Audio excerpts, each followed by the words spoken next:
सबका साथ सबका विकास ऐसा प्रत्याशी न आपको मिला है न मिलेगा।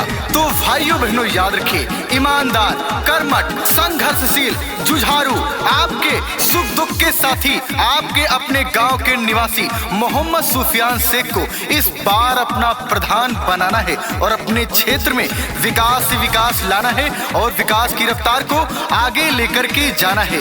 जन जन की है यही पुकार, मोहम्मद सुफियान शेख आपकी बात। चाहे जितना जोर लगा लो, चाहे जितना शोर मचा लो, चाहे जितना शोर मचा लो, चाहे जितना जोर लगा लो, चाहे जितना शोर मचा लो, सुफियान शेख ही आएंगे, सुफियान शेख ही आएंगे, विरोधी रोक न पाएंगे। बंगला चक से अब की इनको हम प्रधान बनाएंगे। दादा ने ठाना है, दादी ने ठाना है, माताओं ने ठाना है, बहनों ने ठाना है, इस बार भूल नहीं जाना है।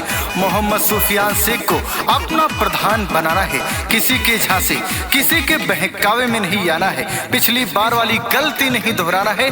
मोहम्मद सुफियान शेख को इस बार अपना प्रधान बनाना है।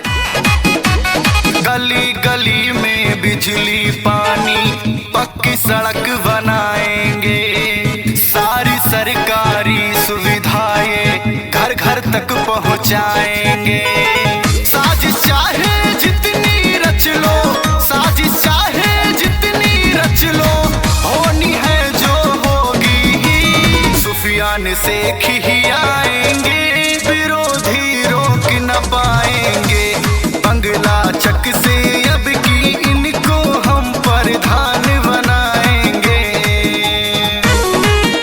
कलंदर संगमरमर के मकानों में नहीं मिलता, मोहम्मद सुफियान शेख जी वो देसी घी है जो बाजारों में नहीं मिलता। तो भाइयों बहनों याद रखिए, अगर ग्राम सभा बंगला चक में विकास लाना है तो इस बार किसी के झांसे किसी के बहकावे में नहीं आना है। अपना प्रधान सिर्फ और सिर्फ मोहम्मद सुफियान शेख को बनाना है और अपना बंगला चक चमकाना है। बंगला चक तैयार खड़ा सुफियान शेख को लाने को, भारी बहुमत से अब की अपना प्रधान बनाने को।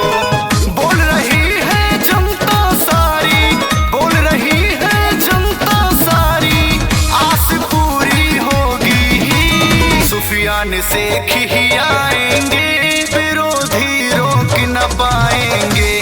बंगला चक से अब की इनको हम प्रधान बनाएंगे।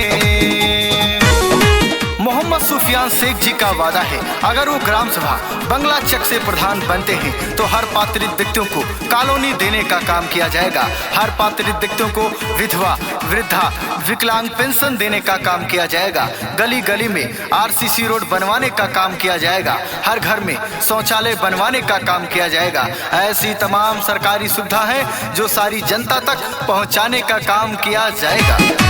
चाचा चाची दादा दादी सबसे मेरी विनती, कोई विरोधी टिक ना पाए जब हो वोटों की गिनती।